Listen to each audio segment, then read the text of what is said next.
Now please listen. Emission standards or emission norms, Bharat stage 5 and Bharat stage 6. Okay.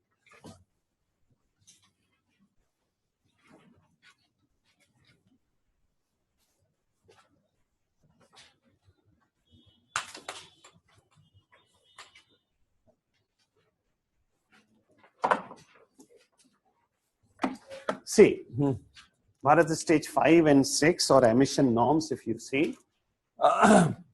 So Bharat stage 5 and 6, they were supposed to be introduced in the country by 2022 and 2024.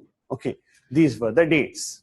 But one fine day announcement was made by Mr. Gadkari himself that we are skipping Bharat stage 5 and straight away India will be shifting to Bharat stage 6. That too from 1st April 2020. Okay. So not only it means he has brought the date forward by 4 years.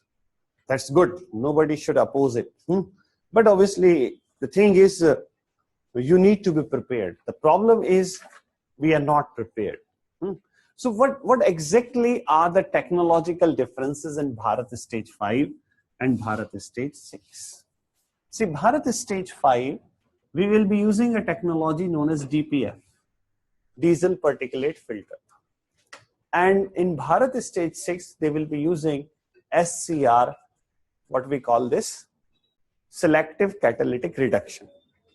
Now again, if we want to really generalize things, this particular stage was for addressing the problem of particulate matter. And particulate matter is a problem associated with what? Diesel or petrol? Diesel. Okay. And this particular stage was or is for addressing the problem of nitrogen oxides.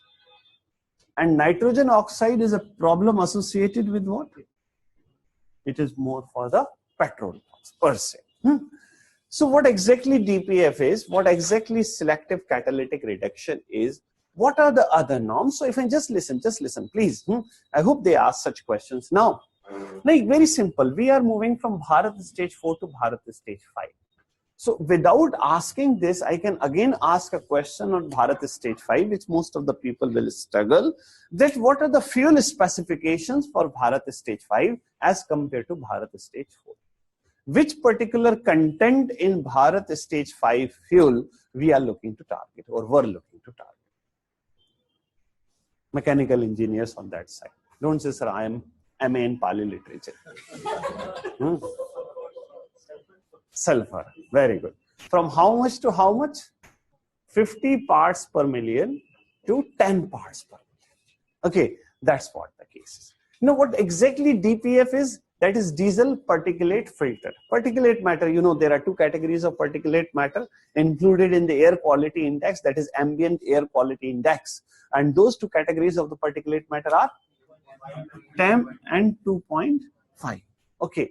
And obviously in Delhi, everybody is an expert on particulate matter now. Okay. Even those people who are not from Delhi, residing in Delhi, they are an expert on that. So obviously these PM 2.5 and 10, obviously most of them does come from the diesel vehicles. So obviously there is a sense of urgency, and that's what I'm saying. We need to praise the initiative over here. But what DPF will do actually, DPF will be a cylindrical structure, will be fitted in the vehicle. And when the vehicle will run, obviously it will generate the temperature, and those temperatures will then be used to burn down that particulate matter, and then those particulate matter will be released in the environment in the form of gas. It will not be dusty particles, it will be in the form of gas it is going to be released. Sounds really good. But there are some issues. Like one more question if I will ask you, like, can I say blindly we have adopted the Euro norms as far as Bharat stage is concerned? Blindly, 100% same copy. Means wherever Euro 1 was written, we have made it Bharat stage. That's the only change we have made. If you are saying no, then what's the difference? Time, easy one for me. Other than time, what's the other difference? Please, again, that it is time to be very, very specific. One difference we have made is the requirement of the speed in the vehicle. Don't think, oh, we have increased the average speed. We have to reduce the average speed. Euro norms were worked out for the average speed of vehicle at 120 kilometer per hour. Do I need to say anything? No. Obviously, other than certain parts of the highways in our country, this type of a speed can only be imagined. It cannot be done really. Okay, fine. So obviously, how much we have made it? We have made it 90 kilometer per hour. Please remember such points. So it is the speed part. How much? 90 kmph. Okay, fine. But the thing is, even that is very difficult. Because unless your vehicle generates that heat, that particulate matter is not going to be burned down. It's as simple as this. Do you imagine in Delhi, you don't even have an average speed of 40 kilometers. I'm staying 25 kilometers away and it takes more than 1 hour. So obviously the average speed is not even 20 kilometers. So obviously how those temperatures are going to be achieved? That's the simple question. Another question here is 2020. That's good. Government is in hurry. That's really good. But then suddenly you have asked the automobile manufacturers, we need by this date. Automobile manufacturer is not a magician. They need to modify the technology, carry out the trials, then again some issues will come up, go back to the lab and again come back, then carry out the test run. And the average test run, how much of a vehicle before it is introduced in the market? Average test run is to the extent of 70,000 kilometers.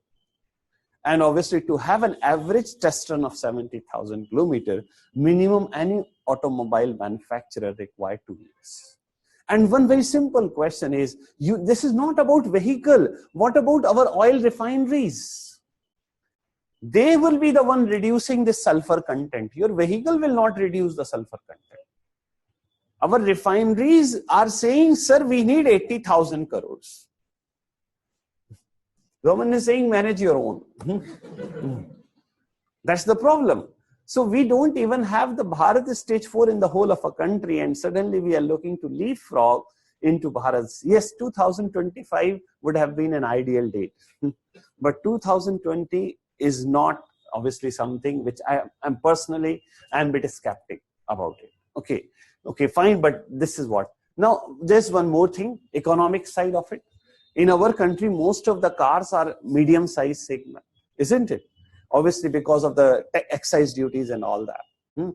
Now, obviously, if we are going to fit that filter over there, the length of the vehicle will increase. So obviously, there's economic side will also. Then you have just seen that Bharat stage 3, when the Supreme Court came down heavily, they were saying we are having such a huge inventory, what we will do with that. So that's a different debate altogether. What is this thing? Selective catalytic reduction. What is selective catalytic reduction? In this case, they will be using a cylinder, and that cylinder will be having a solution, aqueous ammonia. Okay, and that has been named as AUS32. In this case, the problem is only this much. These things need to be replaced frequently, like the air filters and all these things which are there. And obviously for that, there has to be a good, you can say, retail networking of such products, and that we don't have. So obviously that's a different part. These are things, and you know which is the policy. Recently you might have read about Mashelkar policy. So when these norms came initially, that was recommended by Mr. R.A. Mashelkar, and originally it was National Auto Fuel Policy of 2003. Under that we have been doing it, and the origin obviously started in 90s. Supreme Court came down very, very heavily on the government, and because of their initiation only, CNG buses were introduced, and from 2000 onwards we have these Bharat stage norms. Okay, fine.